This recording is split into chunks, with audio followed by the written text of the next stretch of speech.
नमस्कार, ओम शांति। आप सबका स्वागत है एक मुलाकात कार्यक्रम में। महाकुंभ के पर्व पर इस कार्यक्रम में हम अनेक संत महात्माओं से मिलते हैं, ज्ञान की चर्चा होती है। आज हमारे साथ मौजूद हैं एक बहुत महान आत्मा, श्री राम ज्ञानी दास जी महाराज। महाराज जी, आपका बहुत बहुत स्वागत है। जय श्री राम। जय श्री राम। महाराज जी, इस महाकुंभ में हम लोग जुटे हुए हैं और एक बहुत ही आध्यात्मिक वातावरण हो चुका है। हम जानना चाहेंगे आप किस लक्ष्य के साथ यहाँ आए हैं और इस महाकुंभ का क्या सकारात्मक परिवर्तन होगा? कुंभ जो है एक आस्था का कुंभ है जी। और माघ मकर रविगति जब हुई, तीरथ राज आओ सब कोई। ये जो आस्था का कुंभ जो लगा है, अपने आप यहाँ कोई निमंत्रण नहीं छपा है, किसी प्रकार का किसी को इनवाइट नहीं किया गया। ये आस्था जो उमड़ रही है, इसके पीछे वैदिक परंपरा में यह है कि ये त्रिवेणी संगम है। जी। और त्रिवेणी संगम ये क्यों है? तो यहाँ 3 नदियों का संगम माना गया, गंगा यमुना सरस्वती। जी। तो गंगा क्या है? तो कहा राम भगति जहाँ सुरसरी धारा। गंगा का मतलब है भक्ति, यमुना का मतलब है कर्म और सरस्वती का मतलब है ब्रह्म विद्या। जी। जिस धरातल पर, जिस स्थान पर तीनों हो, ज्ञान भी हो, जल कमल जैसे उसके कर्म भी हो और सागर की गहराई जैसे उसके भाव हो, ज्ञान भक्ति और कर्म तीनों का समन्वय लेकर के तीर्थराज प्रयाग चलता है। जी। रामचरितमानस का एक घटना है कि भगवान जब अयोध्या से चले तो तीर्थराज में भरद्वाज जी से पूछा मैं किधर जाऊं। अयोध्या से प्रयागराज के बीच में भगवान ने कई जगह रुके, कई आश्रमों में रुके, लेकिन किसी से नहीं पूछा। जब प्रयागराज में आए तो भगवान ने पूछा। प्रश्न ये आता है कि भरद्वाज जी से क्यों पूछा? रास्ते में और आश्रम मिले और संत मिले, उनसे क्यों नहीं पूछा? जी। समझदार व्यक्ति तो अपने घर से ही तय करता मुझे किधर जाना है, और नहीं तय कर पाया तो रास्ते में पूछता है। 200 किलोमीटर की यात्रा तय करने के बाद भगवान प्रयागराज में भरद्वाज जी से जाने का रास्ता पूछते। उसके पीछे क्या है? इसके पीछे लॉजिकल ये है कि भगवान जिस जिस आश्रम में रुके रात्रि में, वहां उनके मन में आता था कि पूछूं, लेकिन जितने महात्माओं के स्थान थे सब एक एक नदी के तट पे थे। जी। कोई ज्ञान के तट पे था, कोई भक्ति के तट पे था, कोई यमुन कर्म के तट पे था। तो जो ज्ञान के तट पे बैठा हो ज्ञान की चर्चा करेगा, जो भक्ति के तट पे बैठा हो भक्ति की प्रशंसा करेगा, जो कर्म के तट पे बैठा हो उसकी प्रशंसा करेगा। सत्य बाहर नहीं आएगा, जो जिसमें है वो उसी की बात करेगा। जी। लेकिन जब यहाँ भगवान आए तो यहाँ तीनों था, ज्ञान भी था, भक्ति भी था, कर्म भी था। तो भगवान भरद्वाज जी से पूछा। तो यहाँ जो हम लेके आए हैं एक आस्था, माँ गंगा के पावन तट पर, जी। यहाँ ये भाव लेके आए, गंगे तो दर्शनात् मुक्ति। पतितों को पावन करने वाली भागीरथी गंगा का दर्शन, उसका सानिध्य और उसमें गोता लगाने का सौभाग्य लेकर हम लोग यहाँ आए हैं। जी।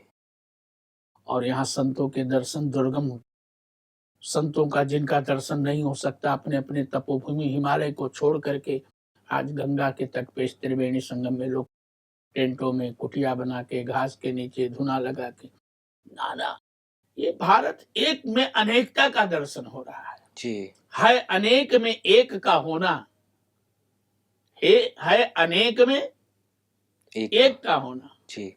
जैसे आभूषण में सोना। जी। तो विविधता में एकता का दर्शन यहाँ, जी। तपस्वियों का दर्शन, विचारों का दर्शन, ये कई भाव लेकर के हम लोग तीर्थ में इस प्रयाग में आए। जी महाराज जी, गंगा मैया के दर्शन और यहाँ जो संत महात्माओं का आशीर्वाद मिलता है। संत भी जी। कोई प्रयाग से कम नहीं। मुद मंगल में संत समाजो, जो जग जंगम तीर्थ राजो।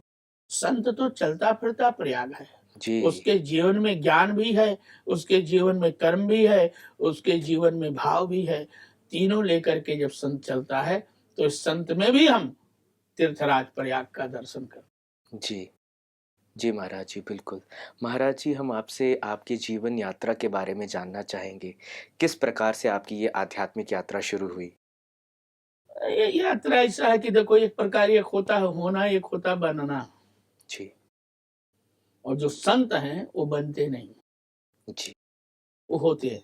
जी तो एक से एक घटना उनके जीवन में घटते जाता है। वो संत होते हैं तो वो मराठी में बोलते हैं ना, जाचे पानी आतले मासा झोंक घेतो कसा जावे त्यांचे बनसा तेव्हा कडे। हम्म तो जो जिस मार्ग में रहता है उस घर मार्ग में धीरे धीरे ऑटोमेटिक वो आते रहता है। ऑटोमेटिक ऑटोमेटिक उस बनाने वाला कभी सफल नहीं, जी और बनने वाला बिगड़ता है। तो जो संत बनता है, एक तो संत बनता नहीं, ये ध्यान रखिए कि संत बनता नहीं, संत होता है। होता है वो चाहे पैंट शर्ट पहन के रहता हो, चाहे कुर्ता पैजामा पहन के रहता हो, चाहे भगवा पहन के रहता हो, चाहे ऐसा पहन के, संत बनता नहीं, संत होता है। जी और मैं संत बना नहीं हूँ, जी संत हूँ। जी और संत हूँ तो ये मेरा यात्रा है। वसुधैव कुटुंबकम, ये पूरा देश पूरा विश्व मेरा घर है, और इस घर में मैं यात्री की तरह चल रहा हूँ। बिल्कुल महाराज जी। और महाराज जी, जैसा हम समझ सकते हैं कि इस कुंभ में हम सब बहुत ही आनंद ले रहे हैं और विदेशों से भी लोग आ रहे हैं।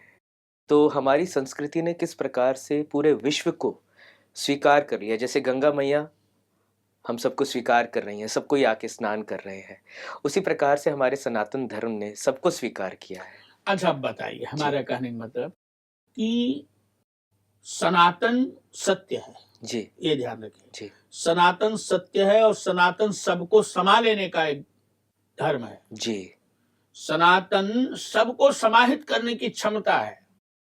किसी धर्म में, किसी मजहब में, किसी पंथ का मूल मंत्र ये नहीं हो सकता कि सर्वे भवन्तु सुखिनः, जी सर्वे सन्तु निरामया, सर्वे भद्राणि पश्यन्तु मा कश्चित् दुःखभाग् भवेत्। विश्व का मंगल कामना करने वाला अगर कोई धर्म है तो सनातन धर्म है। जी देखिए, हमारे यहाँ 33 कोटि देवता, माने 33 प्रकार के देवता हैं। यही सनातन का खूबसूरती है कि इसी में प्रजापिता ब्रह्म कुमारी समाई हुई है, इसी में गायत्री परिवार समाया हुआ है, इसी में विरक्त लोग समाये हुए हैं, इसमें वैष्णव सन्यासी समाये हुए हैं, इसमें सन्यासी समाये। कितना व्यापक है। प्रजापिता ब्रह्म कुमारी के शिविर में आने के बाद हम ये पूछ सकते हैं कि आप हिंदू हो कि क्या हो। यहाँ पूजा पद्धतियां कैसी भी हो, ये जो जितने हमारे पंथ हैं, जितने संस्थाएं बनी हुई हैं, जी अलग अलग दिखने में अलग अलग दिखता है। उनकी पूजा की पद्धति अलग हो सकती है, उनकी उपासना पद्धति एक अलग हो सकती है, लेकिन पहुंचने का जगह एक ही है। ये सब जो है ये घाट हैं। अभी मैं इस समय ब्रह्म कुमारी घाट पे बैठा हूँ, लेकिन इसका मतलब नहीं है कि मैं ब्रह्म कुमारी घाट में बैठने का, ब्रह्म कुमारी का मिशन ये नहीं है कि यही घाट में बैठे रहो। परमात्मा तक प्राप्ति करना जी तो हर जीव का, हर मनुष्य का कर्तव्य है वो ईश्वर तक पहुंचे।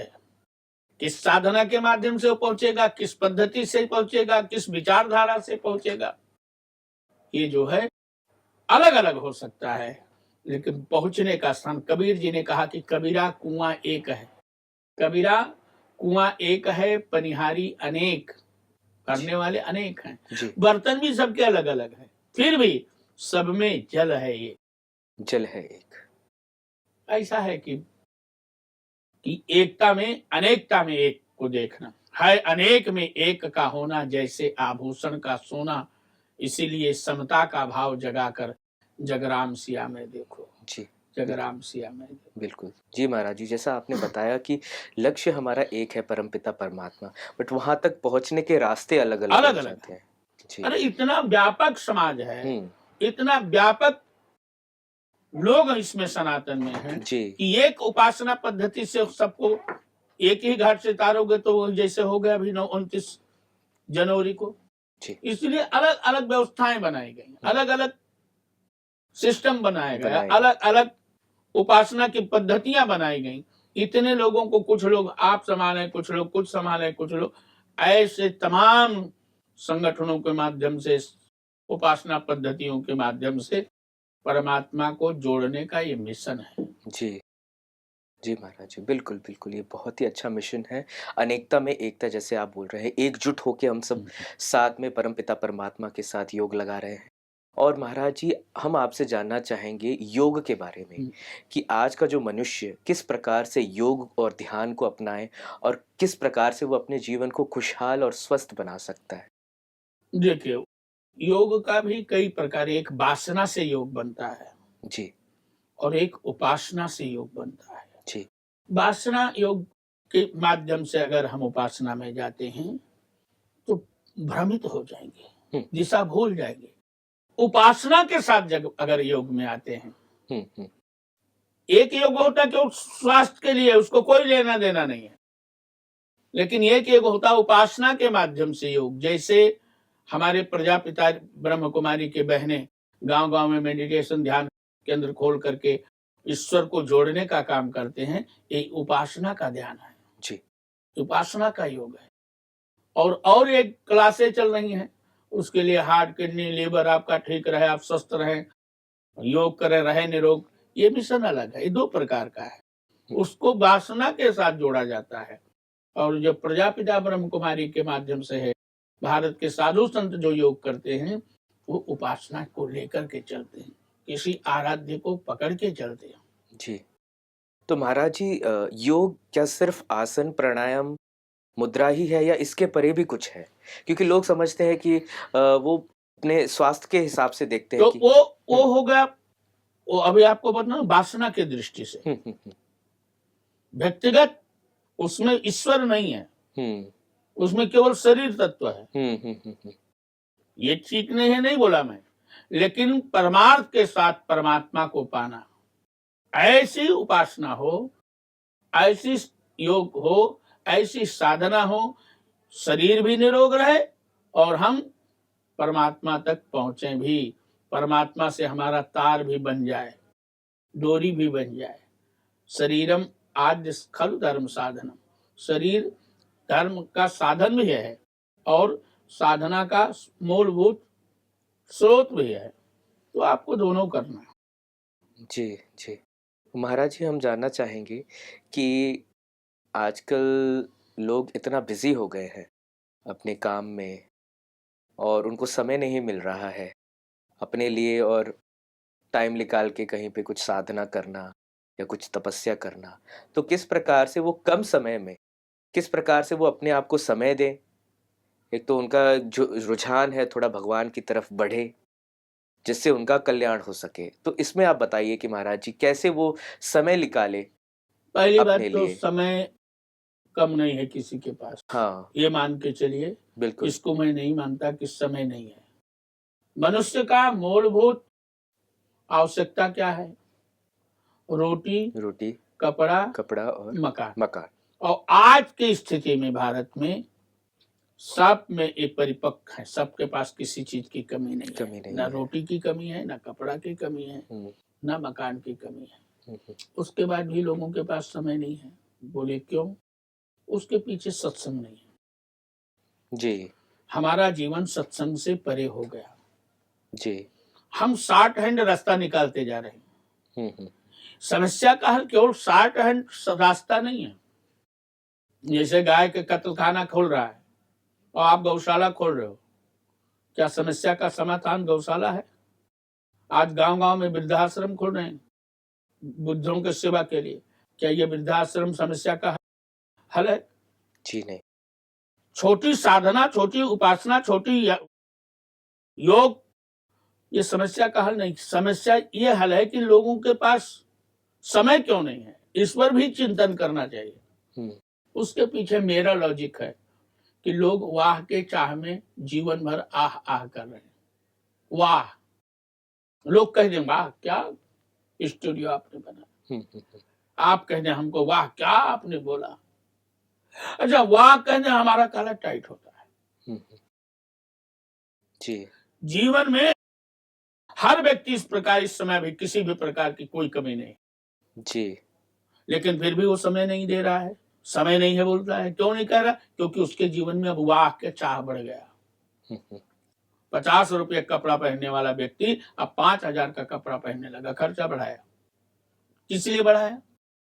लोग कहते हैं वाह क्या कपड़े पहने। जी 2 लाख की गाड़ी पे 3 लाख की गाड़ी चल सकते हैं, 50 लाख की गाड़ी, करोड़ों की गाड़ी चल रही, क्यों चल रहा? हाँ, उसके पास 1 करोड़ की गाड़ी, वाह। हमारा काला टाइट होता है। हम्म, तो वाह के चाह में व्यक्ति अब जीवन भर आह आह करता है। उसको न ध्यान के लिए समय है, न योग के लिए समय है, न पूजा के लिए समय है, न सत्संग के लिए समय है। जब इसके लिए समय नहीं रहेगा तो जिंदगी भर वो परेशान रहेगा। जी वाह के चाह में, अच्छा वाह में कुछ रखा नहीं है।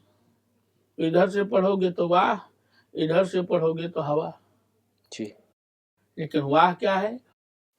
वाह की चाह, चाह 0 से शुरू होता है। चाह आनों से रुपयों में आती रही, 4 आना हो गया ना तो आपको लगेगा 1 रुपया हो जाए। जी चाह आनों से रुपयों में आती रही, चाह रुपयों से कोठी बनाती रही, चाह कोठी में मोटर बुलाती रही, चाह मोटर से होटल में जाती रही, चाह जाने न जाने क्या क्या कराती रही। जी चाह जी से लगा जी जरा हो गया, चाह हरी से लगा जी हरा हो गया, चाह पीली जिन्होंने वो पीले हुए, चाह छोड़ी जिन्होंने रसीले हुए। चाह हमको उनका हरदम चाहिए, चाह हमको उनका हरदम चाहिए। अगर वो चाहे तो फिर हमें क्या चाहिए? बिल्कुल, वाह। हम प्रयास ये करें कि हमारा संबंध परमात्मा से बने, जी हमारा संबंध बाबा शिव से बने, हमारी प्रयास रहे कि हमारा संबंध भगवान से बने। और जब हम भगवान से के बन जाएंगे तो हमारे जीवन में समय ही समय है। जी इसलिए ये ठीक है, सब योगा को थोड़ा सरलीकरण करा जाए, योगा को और छोटा कर दिया जाए, या और पूजा पद्धतियां करते आ रहे हैं, लेकिन ये समस्या का हल नहीं है। समस्या का हल यह है कि लोगों को वाह के चाह से परे होना पड़ेगा। जी जी हर जगह वाह की चाह रखो, लेकिन परमात्मा के लिए, अपने लिए वाह की चाह नहीं रखना चाहिए। बिल्कुल बिल्कुल। जी महाराज जी, और महाराज जी जैसे आपने कहा कि जो समय है वो परमात्मा के साथ ही चलता रहेगा, चलता रहेगा। तो यदि हम कर्म योग के सिद्धांत को अपनाते हैं तो भले ही हम कितने भी बिजी हों अपने कार्य में, बिजनेस में, जॉब में, भगवान तो हमारे साथ सदा साथ हैं। हम उनकी याद में हैं तो कर्म योग तो होता रण रहेगा। में, वन में, डगर में, चाहे रण में हो, लड़ाई क्षेत्र में हो, चाहे वन में हो, चाहे रास्ते में, कहूँ रहे यह दें। जी शरीर से हम चाहे जहां रहे, रण में, वन में, डगर में, कहूँ रहे यह देह, और तुलसी सीताराम से लगो चाहिए नेह। जी परमात्मा से हमारा संबंध बना रहे। परमात्मा से अगर संबंध बना है तो परमात्मा अपने बच्चे के लिए सब कुछ देते हैं, समय भी देते हैं, प्यार भी देते हैं, वैराग्य भी देते हैं, ज्ञान भी देते हैं। और जैसे महाराज जी आपने बताया कि संत होते हैं, वो बनते नहीं हैं। तो चाहे आप पैंट शर्ट में हो, चाहे भगवा वस्त्र में हो, आप संत अंदर से, आप जो आपकी वृत्ति है वो संत वाली है। तो भले ही आप अपने शहर में रह रहे हो, अपना काम कर रहे हो, अपने घर में, हाँ जी। महाराष्ट्र में जितने संत हुए सब संतों ने परमात्मा के दर्शन किए, जी जी, लेकिन एक भी संत भगवा नहीं पहना, जी जी, घर नहीं छोड़ा। परमात्मा के पाने के 2 जगह है जी, एक है घर। जी, सबरी को कहाँ मिले? तो सबरी देख राम गृह आए, सबरी को मिले घर में। जी, तो पहली बात तो हम घर ना छोड़ें। बिल्कुल जी। घर परिवार से जुड़ करके परमात्मा की प्राप्ति की जा सकती है। अगर किसी कारण ना रह पाओ घर में, मेरे जैसे, तो किसी घाट पे चढ़ जाओ। सबरी को मिले घर में और केवट को मिले घाट पर। जी। लेकिन अक्सर होता क्या है कि लोग ना घर पे रह पाते, 4 दिन घर में रहेंगे तो फिर 4 दिन घाट पर, 4 दिन घाट पे रहेंगे फिर 4 दिन घर पे। ऐसे को कहते हैं धोबी का कुत्ता, घर का ना घाट का। मन को दृढ़ रखना पड़ेगा। सफलता के 4 सूत्र: कड़ा अनुशासन, कठोर परिश्रम, पक्का इरादा, अनवरत अध्ययन। सीखने की प्रवृत्ति होनी चाहिए, अपना संकल्प मजबूत होना चाहिए, अनुशासन बना के रहना चाहिए, अनुशासन में रहना चाहिए, कठोर परिश्रम करना चाहिए। 4 चीज अगर जीवन में है तो परमात्मा आपके पीछे पीछे जाएगा। जी, बिल्कुल। तो अनुशासन बहुत ज़रूरी है अभय जरूर। जी। जी महाराज जी। महाराज जी, और एक सवाल पूछना चाहूँगा मैं कि इस वक्त डिजिटल हो गया है सब कुछ, सोशल मीडिया का ज़माना आ गया है, और कई दफ़ा हम देखते हैं कि लोग छोटी-छोटी बातों पे उदास हो जाते हैं। किसी ने अगर कुछ बुरा कह दिया या कुछ नेगेटिव बोल दिया तो हम उदास हो जाते हैं, और किसी ने कुछ अच्छा बोल दिया तो हम खुश हो जाते हैं। तो ये जो हमारी मन की स्थिति फ्लक्चुएट होती है दूसरों के ऊपर, जैसे हमने अपना रिमोट कंट्रोल दूसरों को दे दिया, कोई भी आके कुछ बोल देता है तो उदास हो जाते हैं, कोई आके कुछ अच्छा बोलता है तो खुश हो जाते हैं। तो इस चीज़ को किस प्रकार से हैंडल किया जाए? अब क्या हो गया कि जैसे पहले गुरु बनाया जाता था, दीक्षा के साथ शिक्षा। गुरुकुलम में शिक्षा की पद्धति जो थी, दीक्षा के साथ शिक्षा। आज के युग में दीक्षा खत्म हो गया, शिक्षा में टेक्नोलॉजी आ गई। शिक्षा के मामले में देश हमारा इतना आगे बढ़ गया, इतना आगे बढ़ा कि पृथ्वी पे रहने वाला मानव चंद्र और मंगल की यात्रा करने लगा। जी, जी। बौद्धिक क्षमता हमारा बहुत बढ़ा शिक्षा के माध्यम से। जी। लेकिन वहीं दीक्षा ना होने के कारण लोग दिल से बहुत कमजोर हो गए। जी। शिक्षा का संबंध दिमाग से है, दीक्षा का संबंध दिल से है। दिल से। ठीक है जी। तो लोग अपना विवेक खो चुके हैं। दीक्षा नहीं रहने के नाते बिना गुरु का लोग गूगल को गुरु मानते हैं। यहाँ जाना है, कहाँ ये चीज का क्या उत्तर, तो गूगल बताता ही है। तो हम सोशल मीडिया मशीनी कलयुग में इतने कलयुगी ना हो जाए कि हम सब कुछ मशीन से लें। जी। सोशल मीडिया एक माध्यम से बहुत अच्छा चीज है, बहुत अच्छा साधन है प्रचार प्रसार का, सीखने का साधन है। लेकिन सब कुछ अगर उसी को मांग लोगे तो वो पढ़ने का कारण भी बन जाएगा। जी। जी। तो सोशल मीडिया की तो अहम भूमिका है इस देश में जागृति करने के लिए। लेकिन सोशल मीडिया का अपना खुद का विवेक है क्या कंप्यूटर का? नहीं। कंप्यूटर में तो जो डालोगे वही बताएगा ना। जी।